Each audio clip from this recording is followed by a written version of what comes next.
a bunch of angry fucks when it comes to hockey. It set the tone for how good this tournament is going to be. If you want to get into hockey, this was the time to do it. Dean, we got to start off with our Four Nations tournament. Yes, I am hyped. Finally, I get to speak about something that I'm passionate about, not the Eagles. And it is hockey and the NHL, which organized this tournament that we've been talking about for the last few weeks, which is the Four Nations tournament. It has been airing over the last week now. The NHL replaced the All-Star game this year with the Four Nations tournament. They kind of put it inside that All-Star break. For anybody who didn't watch it, you're missing out big time. But it is the U.S., Canada, Sweden, and Finland. We're going to go over some of the games on how they went. We're going to go over viewership, what the NHL did right, what other leagues did wrong, what the games were like. This is going to be a very fun topic for me. As you can see, we're all hyped, baby. All right, let's just say this. I used to not watch hockey. Yep. I used to mainly watch the hockey playoffs because what I've heard, hockey playoffs is the best playoffs. So I used to watch that. But now watching this Four Nations tournament has changed everything. Yep. Everything. All right, you're very passionate about this. Do you want to start this off? Yeah, no. I mean, look, the reality is, if you're not a hockey fan or you're not an NHL fan, this was the time to get into it, right? This is some of the most exciting hockey that you're going to watch. These players, this is not just an exhibition game or an exhibition tournament game to them. They're playing for their countries.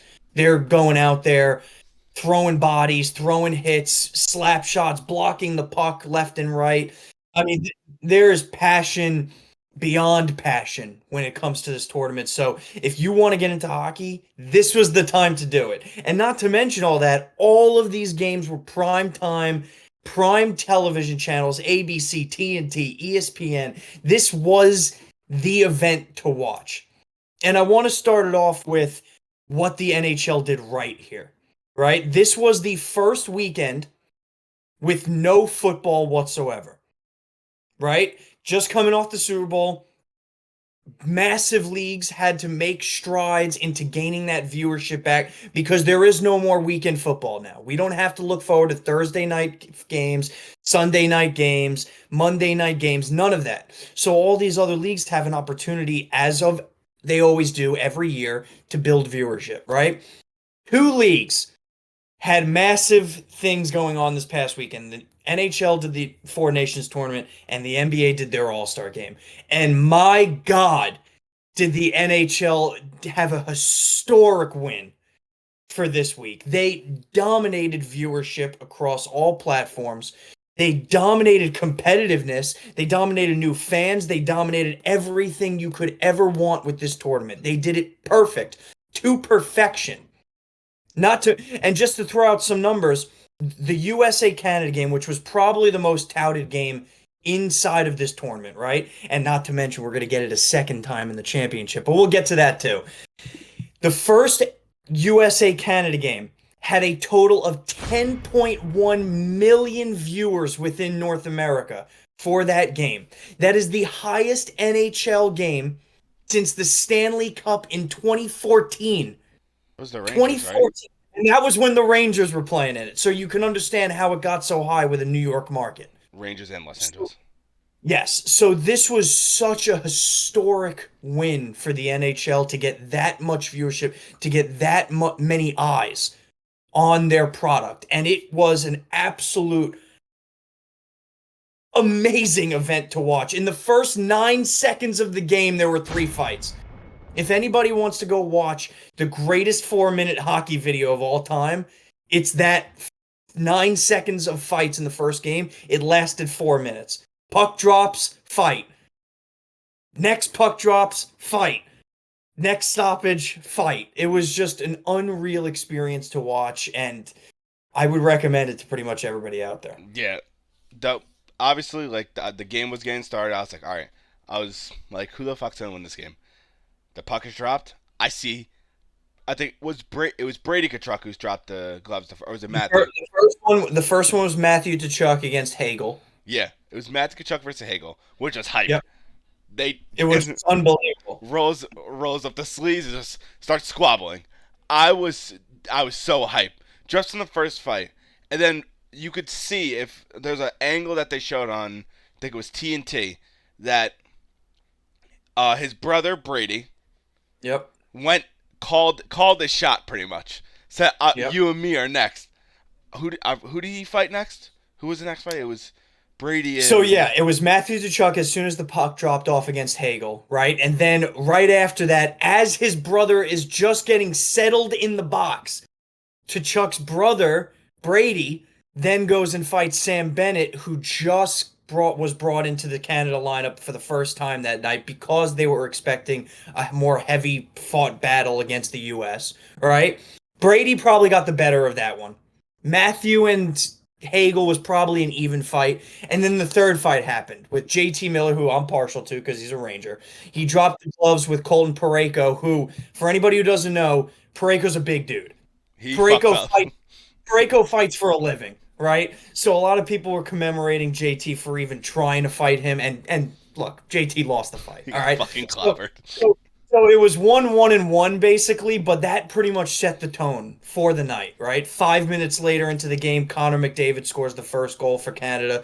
The roof off of the Bell Center in Montreal was almost torn off by how much cheering there was for Canada. Yeah. And then a few minutes after that, the U.S. come back and score by Jake Gensel, and by that point on, the U.S. pretty much dominated the whole game in a very impressive and convincing win.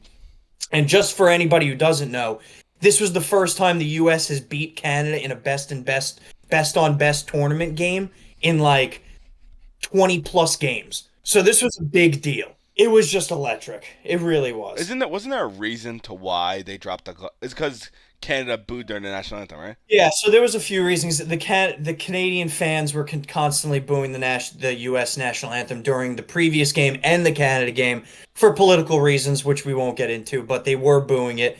And obviously, being the prideful sons of bitches that United States of America people are, the players took exception to that, right? And there was a group chat formed between the Tkachuk brothers and JT Miller, and they pretty much said going into this game, we're gonna fuck shit up.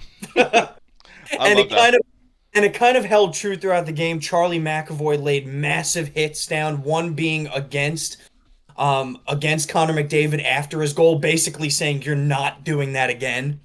Right? Brady Tkachuk made a man go airborne Hit him with the on the glass. boards. Yeah, on the boards. So the physicality of this game definitely took paramount. And that's really the identity of the United States national team, right? We're not the fastest because Canada has that. We're probably not the most skilled because, to be fair, Canada probably has that too. But my God, are we the toughest? And we have some of the best defense in the world, and we have the best goalie in the world. So that's where our identity played, and it worked, right? The U.S. came out of there with a 3-1 win. Canada scored in the first 5 minutes of the game, did not score again the rest of the game. So that's the blueprint, and that's what everybody's waiting for come Thursday night. One thing I really want to talk about is obviously like how it all like the first game was it was an overtime game, Yep. which was the game was electric. To start off, it set the tone for how good this tournament is going to be. Yeah, it's the truth. No, it was Canada versus Sweden. A lot of people going into this tournament thought Canada and the United States were going to blow it out of the way, right? It was going to be just a straight shot to the championship, so be it, whatever. I think it's really impressive on how hard these players play for their country because while Sweden and Finland aren't exactly on par with the talent that Canada and the United States have, all these games were competitive, right? Every single team in this tournament wound up winning a game. Sweden wound up beating the United States last night to finish up the tournament. Finland beat Sweden in an overtime game, which we didn't even talk about yet, which was another rivalry game because for anybody who doesn't know geography, Finland and Sweden are right next to each other, and they're a bunch of angry fucks when it comes to hockey, basically like United States and Canada. So Saturday was a whole rivalry day. And that was awesome too because that game went into overtime as well. And the way they ended was insane. It was unbelievable, right? So the parity of these teams being able to go into this with such competition was another massive winning point for the NHL and their fans. None of these games were blowouts. I shouldn't say that. The very first United States game against Finland was a blowout, right? But other than that, there was no blowouts. All of these games were at the most two score games, and all of them, other than the one blowout, they were all games going into the third period Hmm. in the last few minutes of the third period. So it was truly awesome to watch, and we're not done yet. Yeah, we're not done yet. I would one thing I have to ask is like obviously there will be, I'm assuming the NHL is going to award the MVP trophy for who played the best in the tournament. In your eyes, if you're the commissioner of hockey and you have to give out the MVP trophy without this championship game being played, who would you give it to? See, that's so tough. That's a horrible question because the championship game is going to have a lot to do with it. If Canada wins, it's going to be a Canadian player. If United States wins, it's going to be a US player. So, if I had to pick one on each team for the time being, at least, on Canada, it's hard not to give it to Crosby. Crosby has had an unbelievable tournament. I have. This guy is he's had an unreal tournament, right? 3 assists in the opening game. Keep in mind, this guy is in his mid 30s. He's the captain of Canada. He's been here before. He played 9 years ago when the last best on best competition happened. So it's been a long time in between them. 3 assists in the first game, an assist in the second game, a goal and 2 assists in the third game. I mean, he is Captain Canada. He really is, right? And then if you look on the United States side, it's so bearing the championship game. It's so hard not to give it to Connor Hellebuck, who is our goaltender, right? He played, so for anybody who doesn't know, they gave him the day off in the last game against Sweden. But in the first 2 games of the tournament, he gave up 1 goal each game. That's just unreal, right? This guy's the best goal in the world. He's a two-time Vezina winner. By the way, the Vezina Trophy in the NHL is for the best goaltender, for anybody who doesn't watch hockey. Two-time Vezina winner.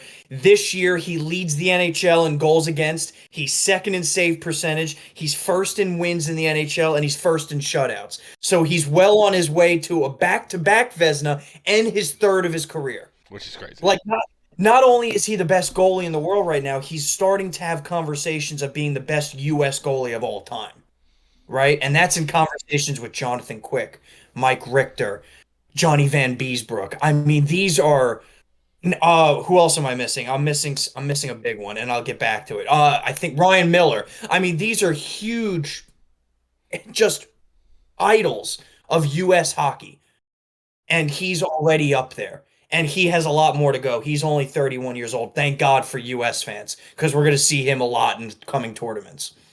Um, excuse me, but those are my two MVPs before the championship game. All right. I'm gonna disagree with you on the. I'm 100%. First, I'm gonna start off and agree with you on the American side, because Hellbuck he's been playing outstanding. Some of the saves he's been making, crazy. Which is obviously it's like my first time ever like sitting down and watching these hockey games consecutively. So I don't know like actually how good he is. But seeing what he did, allowing 1 goal in the games he's played, is insane. Against a high-powered offense with fucking Canada, ridiculous. Yep. Ridiculous. So obviously, I'd give it to him. If obviously the game is close, if the game is a one-score game, he'll probably win it. But I will have to disagree with you on the Canada side, and I think it's a fair assessment to make. I would give it to Nathan McKinney Okay. because obviously he scored 2 goals in his last game. Yep. Almost got a hat trick, but hit the post. I believe post is a bitch, and he scored in the first game. And he scored. I believe he scored every game besides the one against US. And That's 2 out of 3 games, Derek. Go fuck, you. fuck off. But he's played very well in the tournament, and he's obviously he's aside Crosby, McDavid, a lot of good players on that team.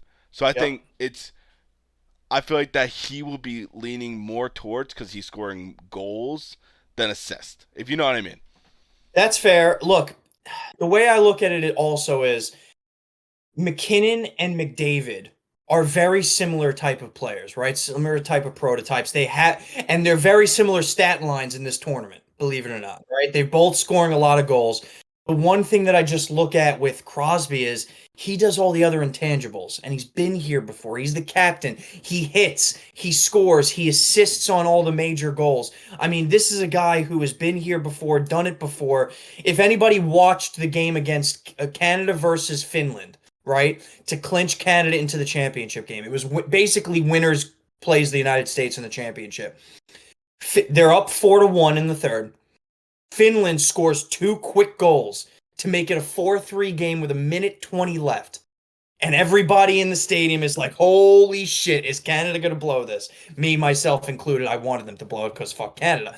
But he laid a massive hit in the neutral zone in one swift motion, got his ass up from the hit, and scored in the empty net to finish off the game to send Canada to the championship. I mean, that just epitomizes what a captain does. Laying it out there on the line for your country, doing everything you possibly can to give your team the best chance to win. Yeah. That's the only reason why I would choose over that. You're 100% right. McKinnon has had a great tournament, right?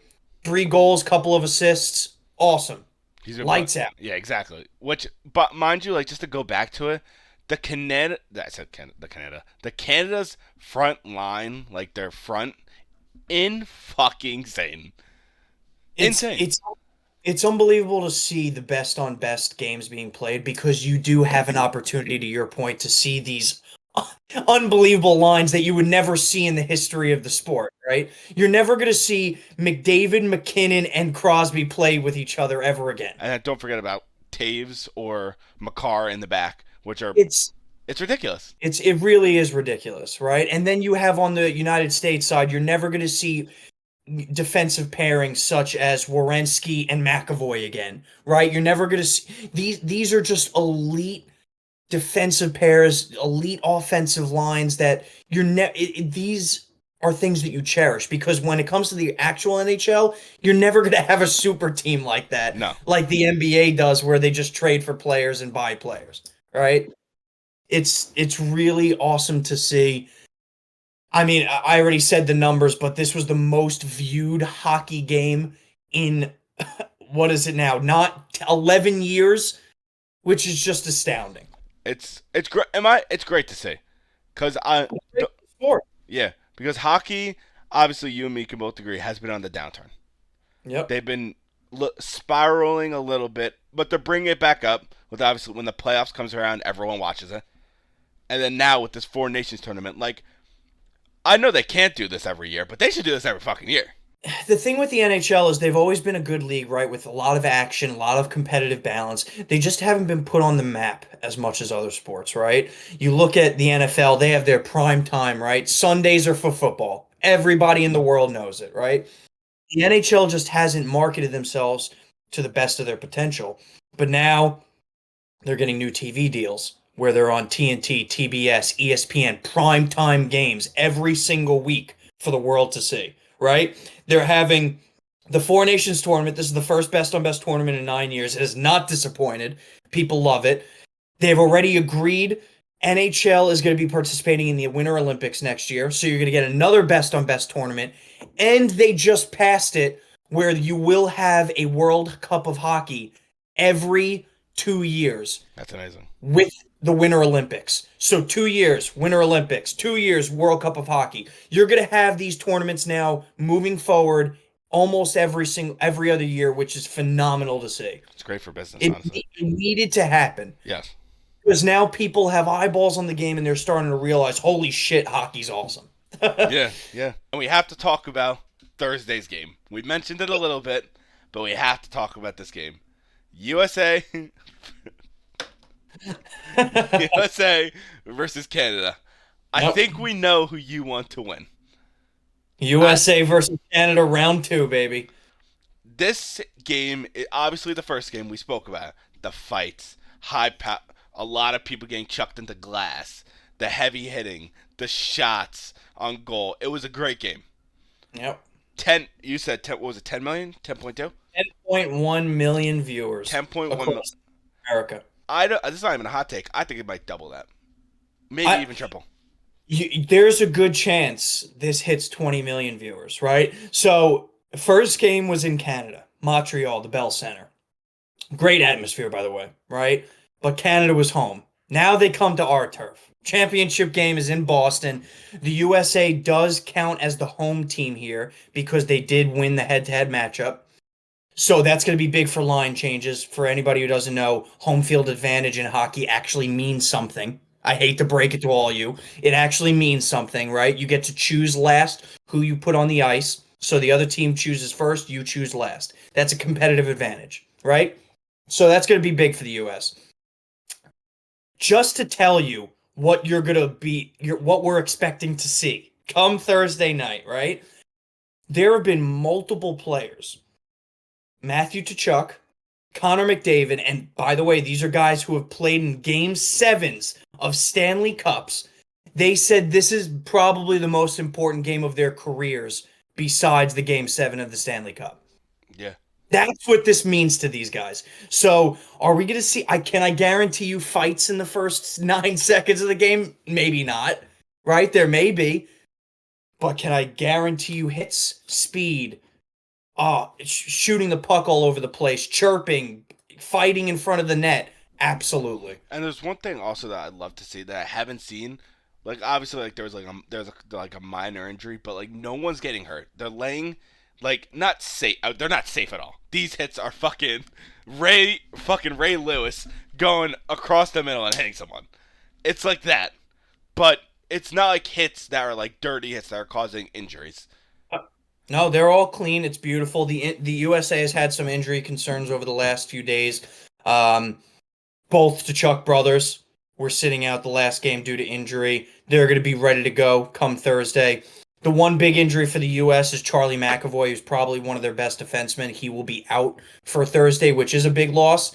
Not to mention on the Canada side, Cale Makar, who missed a game, but I believe he's going to be ready to go for Thursday. He played, yeah.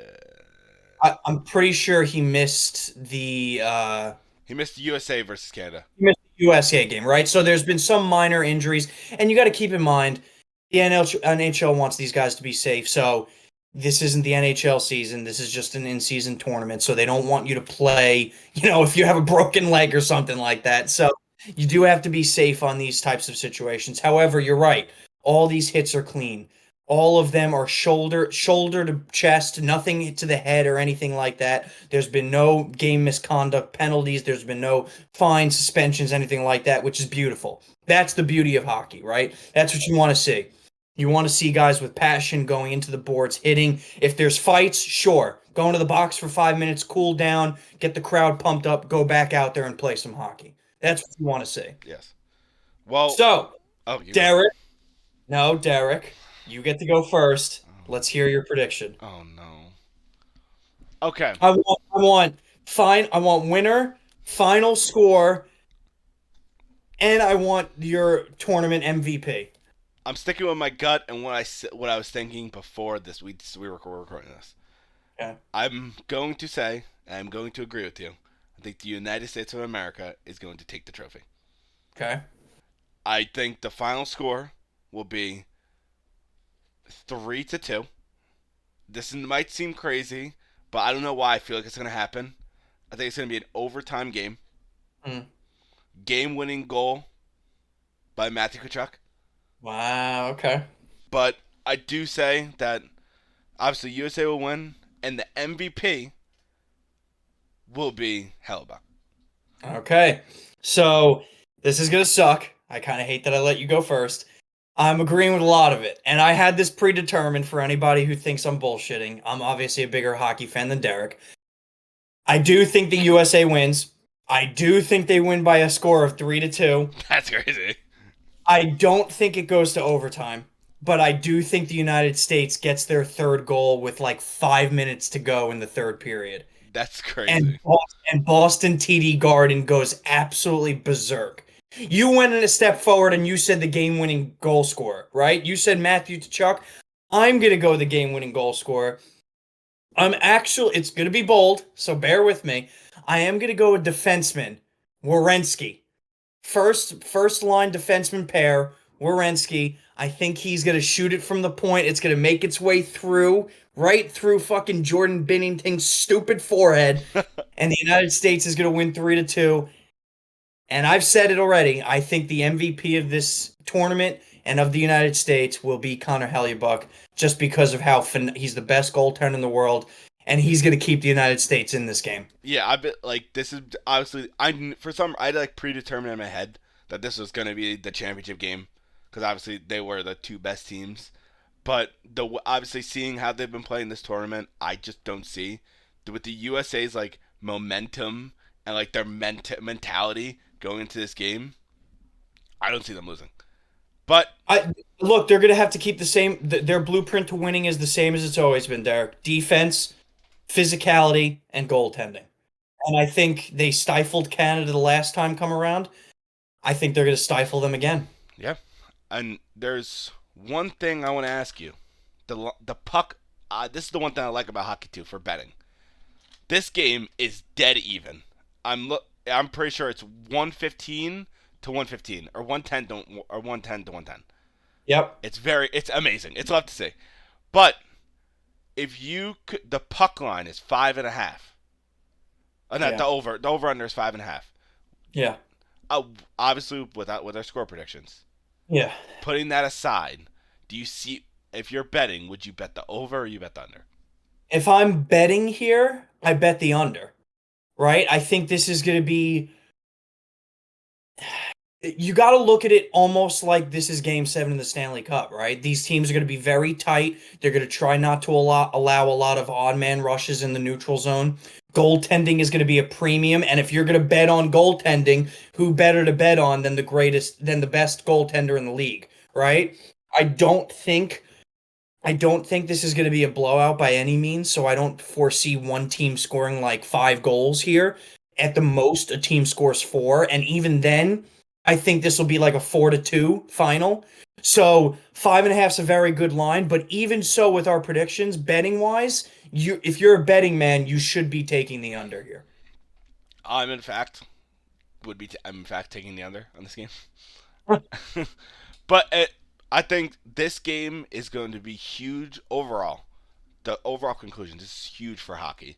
This championship game, it's going to show and see, hey, can these fans transfer over from this all the way to the NHL season? Of Depending, course, huge. because Huge. I Yes, the viewers that you get from this, you hope exactly to your point they translate over and watch games on Saturday on yes, ESPN. yes. It's you hope that's the hope here. Me as a fan, I'm becoming a fan. Like I'm not a true fan, but if I was to root for a team as a team that just started, it's the Krakens. They're not a new team. It's not much to learn. I'm starting fresh. Yep. But this is making me want to like watch hockey more, and I can't imagine how other people are seeing because this shit was going all over TikTok, X, Instagram. It was ESPN. It was amazing. But one thing I will the congratulations to the NHL for doing something good after football. This was huge, huge, huge for right a week after the Super Bowl to have the Four Nations tournament. Literally a day, 2 days after, I believe, or was it a week Yep. after? Week after. A week after. No, 3 days after. Started on Wednesday night. Yeah, 3 days after the Super Bowl, you have this. It's great to see, and you love to see it. Anything Yeah, else you want to say about this? just a couple of quick things to end it. One, me and Derek will be doing a reactionary emergency pod after the game. It'll come out sometime this coming weekend. Regardless of who wins, I will be wearing this jersey proudful and prideful because I'm a fan. I love it. And two, I'm going to make a bold prediction because of this tournament and because of them gaining fans. I think this is going to be the most watched Stanley Cup playoffs in the last 10 years. I agree. I can't disagree with that because how this is, I can't imagine people not wanting to tune into the play.